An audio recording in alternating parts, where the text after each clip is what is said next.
풍자 효과는 직접적으로 비판하는 것보다 훨씬 더 효과가 높다고 했어요. 자, 그러면 이제 여기에서 이 이야기 속에 등장하는 인물들 중에서 풍자 대상은 뭐냐? 세 개가 되는데 용왕은 거의 대부분 부정적으로 그려져요. 용왕은. 자, 아까 이게 뭐냐고 물어봤잖아요. 토끼전이 어디에서부터 이야기가 시작됐냐면 옛날에 토끼가 살았는데 뭐 용왕이 살았는데 이렇게 옛날에 시작하는 이야기가 뭐죠? 설화입니다. 설화. 옛날에 누구누구가 살고 있었어요. 근데 용왕이 아팠던 거야. 그래서 아픈 용왕에게 토끼 간이 약이 된다고 해서 어떻게 했어요? 육지에 있는 토끼 간을 구해 와야 되잖아. 그래서 별주부가 육지, 수륙, 양 쪽을 모두 왔다 갔다 할 수 있으니까 이제 토끼를 구해서 데리고 왔어. 토끼는 별주부를 따라온 이유가 딱 하나예요. 이유가 뭐죠?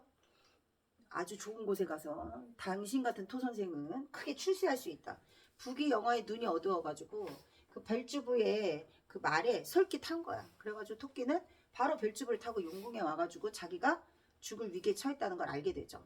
자, 토끼가 그 위기에 처하게 된 것은 헛된 욕심을 부렸기 때문이야. 그래서 헛된 욕심을 부리면 반드시 후환이 따른다. 이게 이제 토끼의 부정적인 모습을 나타내는 부분이고요. 그랬던 토끼가 허욕을 부리다 결국은 어떻게 했어? 위기의 순간에 지혜를 발휘해서 탈출에 성공을 하잖아요.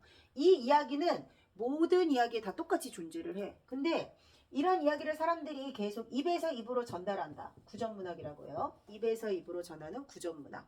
자, 그러다가 이게 사람들 사이에 인기를 막 끌게 돼. 판소리로 공연을 하게 됩니다. 판소리 공연을 하게 되면 작자 미상의 민중들이 만들어낸 이야기가 민중들 사이에 유행을 하다가 판소리 공연은 민중들만 즐길 수 있는 문학이 아니에요. 어떻게? 그 사람들 많이 모여있는 곳에서 개방된 장소에서 공연을 하게 되는 거잖아. 그러면 민중들이 주로 만들어냈던 백성들의 이야기가 양반 사대부들도 판소리 공연을 볼 수 있게 돼요. 왜냐하면 무대가 개방되어 있으니까 오며 가며 볼 수 있잖아.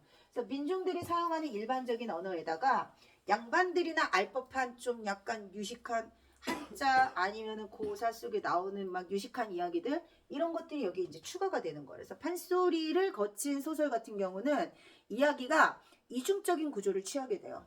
민간에서 주로 쓰는 일상적인 말에다가 지배층에서 쓰는 좀 품격 있는 그런 말들도 추가가 되는 거죠. 판소리로 공연을 해서 인기를 끌었어. 그러면 이렇게 많은 사람들에게 인기를 끌었던 작품은 어떻게 해야 돼요? 기록으로 남겨야 돼요. 그게 바로 고전소설이 되는 거고 고전소설에서 다시 개화가 되면서 근대 시기로 넘어가게 되면 신소설로 약간 근대식 버전으로 바뀌는 이야기로 탄생을 하게 됩니다.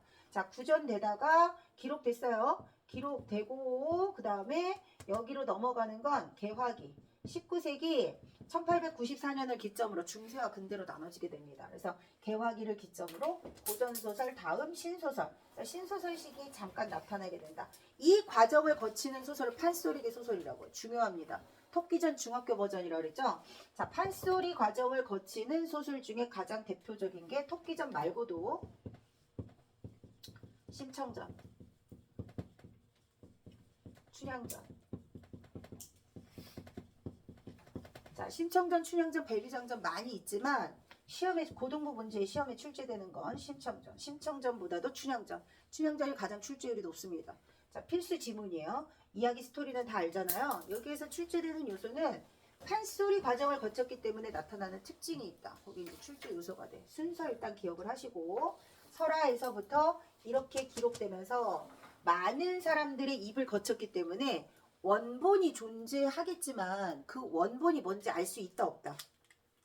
몰라. 누가 어떻게 만들어냈지만 이야기 뼈대는 비슷해. 그 용왕이 병에 걸린 건 다 맞아. 근데 용왕이 마지막 결말에 죽을 수도 있고 살 수도 있어요. 예를 들면 이 사람들이 봤을 때 자기 목숨 살리자고 힘없는 토끼의 간을 욕심내는 용왕이 이런 왕이 백성들을 사랑하지 않는 이런 왕이 우리에게 과연 필요할까? 그럴 경우에 사람들은 이 용왕을 살리고 싶을까요? 죽이고 싶을까요? 죽이고 싶겠죠. 그래서 용왕이 죽어야 된다. 이런 이기적인 지배층은 우리한테 필요 없다. 죽이는 경우도 있어. 근데 이때는 왕이 존재하지 않는 나라를 상상이나 할 수 있었을까? 아니죠. 왕은 어떻게든 살려야 되는 거야. 그래서 왕도 살리고 토끼도 살리는 방법을 생각하는 사람도 있겠죠. 내가 전달하고자 할 때 이야기를 전달하면서 내가 원하는 방식으로 결말을 달리 처리하는 거야. 야, 갑자기 별주부가 이제 토끼를 육지로 데리고 온 거야. 용왕이 속았어요. 그리고 난 다음에 간을 가져오겠다고 하고서 육지로 올라오고 난 다음에 토끼가 말을 하지. 이 어리석은 별주부야. 너희 그 바닷속 왕궁에 있는 모든 사람들을 내가 속였는데 넌 그걸 몰랐지? 내가 너한테 속은 것을 생각하면 막 이러면서 별주부를 온갖 욕을 하면서 도망을 가. 그럼 별주부가 이제 속았다는 사실을 알고 무슨 생각을 하냐면 어차피 용궁으로 돌아가도 살 길은 없어. 토끼간을 구해가지 않으면 제대로 된 임무를 수행하지 못했으니까 별주부는 최소한 사망인 거야. 그럼 별주부는 용궁으로 갈 필요가 없다라고 생각을 하고 멀리 도망쳐서 숨어 사는 거야. 이런 버전도 있고 별주부가 나 같은 이런 불충한 신하는 살아서 무엇하리요? 그러면서 바위에 대가리를 딱 박고 죽으려고 하는 그 찰나에 갑자기 신선이 펑 하고 나타나더니 이 약을 가져가라. 너희 용왕을 살릴 수 있다. 너의 충성스러운 마음에 하늘이 감동했다. 이런 버전도 있다. 그러면 이제 충성스러운 별주부에 감동한 하늘이 용왕을 살릴 수 있는 방법을 준 거예요. 이렇게 살리는 방법도 있지만 이런 방법도 있다. 토끼가 똥을 싸는 거야. 내가 너한테 속은 것 때문에 아주 그냥 심쿵했다. 내 간이 철렁했어. 하지만 너희 용왕에게 이 내 똥을 가져다가 먹여봐. 이 똥을 먹고 안 살아난 사람이 없어. 하면서 똥을 갖다가 줬다. 그리고 진짜 기적처럼 용왕이 똥을 먹고 살아난 거야. 근데 두 가지 버전이 되게 다르죠. 용왕을 살리는 버전이 충성심에 감동해서 살리는 버전과 토끼 똥을 처먹고 살아난 용왕은 좀 느낌이 달라. 전달자의 소망이 좀 다르게 반영이 됐을 거라는 거지. 자, 이렇게 살리고 죽이고에 따라서 뭐가 달라진다고? 전달하는 전달자의 생각이 다르다고. 그 사람의 생각이 어떤 건지를 이해하셔야 돼요. 죽여야 된다. 이기적인 왕 필요 없다. 그래도 왕인데 살려야 한다. 자, 포인트는 여기예요. 여기하고 여기는 어떤 식으로 판단하느냐에 따라서 얘가 충성을 다하는 건 잘못한 게 없어요. 왕을 위해서 충성을 다하는 건. 근데 이제 문제는 백성을 보살펴야 하는 중간 관리자가 맹목적으로 무조건적으로 왕을 위해서 산다면 백성들이 살아남을 수가 없어. 그러니까 허구한 날 세금 막 걷어. 백성들이 죽거나 말거나. 그렇게 백성들의 안위는 생각하지 않고 무조건적인 맹목적인 충성심은 백성들에게 이로울 게 없어요. 그러면 죽여야지. 죽이는 버전이 있어. 그리고 아까 얘기했던 가장 현실적인 버전. 어차피 돌아갈 수 없을 바에는 그냥 나라도 살자 하고 도망가서 사는 버전. 그리고 세 번째. 자, 토끼는 힘없는 백성입니다. 자, 힘없는 백성인 토끼가 지금 아까 설화를 만들어낸 계층이 민중들이라고 했어. 이 이야기를 만들어낸 민중들이 자신들이 죽는 이야기 좋아할까요? 아닙니다. 힘없는 백성이 헛된 욕심을 부리는 건 안 돼. 이건 경계해야 돼. 이렇게 분수에 맞지 않게 허욕을 부리다가 목숨을 빼앗길 위기에 처할 수도 있다. 이런 교훈을 전달하는 첫 번째 버전. 그다음 두 번째는요. 지혜를 발휘하면 하늘이 무너져도 살아날 가능성이 있다. 그러니까 이런 지혜를 발휘해야만 우리가 힘없는 것들이 나라님들 앞에서 이렇게 막 횡포를 부리더라도 살아남을 수 있는 거다. 라는 교훈을 전달하기도 합니다. 그래서 토끼는 절대 죽지 않는다. 누굴 대표해요? 힘없는 백성을. 자, 그 다음에 별주부는 뭐라고? 맹목적으로 충성하는 중간 신하.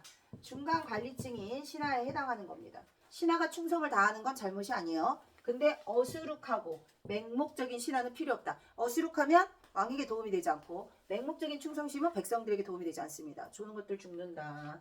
자, 이기적인 용왕은 아까 뭐라 그랬어요? 지배층을 의미한다. 이 세 가지를 기억하시고 다른 풍자소설이 이제 나오면 예를 들어서 이런 버전이 있어. 옛날에는 남존여비 강했잖아요. 그래서 이제 장기하고 까투리가 나오는 거야. 꿩의 이야기인데 그 여자 말을 안 듣고 어디 감히 여자가 막 이러는 그 남자들 있잖아. 근데 결국은 목숨을 잃어. 이거 읽어본 사람 있을 거야. 그래서 이제 거기 가시면 아니돼요. 간밤에 꿈이 안 좋아요. 제발 그 콩을 먹지 마. 거기는 함정이요. 막 이랬는데 여자 따위가 나서지 마라 하고서 콩알을 찍어 먹다 결국은 죽음을 당하게 되는 이런 이야기가 있어.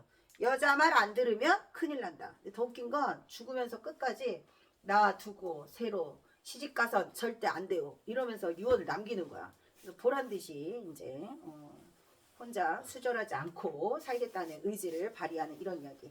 어떤 버전이냐면 그때 당시 사람들이 생각하는 사회적인 모습 있잖아요. 가부 재혼하면 안 되고 남자들은 여자 죽으면 바로 재혼하고 말도 안 되는 그런 사회적인 풍습 이런 것들을 비판한다든지 하는 것들이 우화소설의 가장 대표적인 경향이라고 볼 수 있습니다. 자, 요거랑 기억하시고 요거 기억하시고 그 다음에 동물을 의인화시켰지만 인간 세상에 누구를 이야기하는 건가 그걸 잘 기억하시면 됩니다.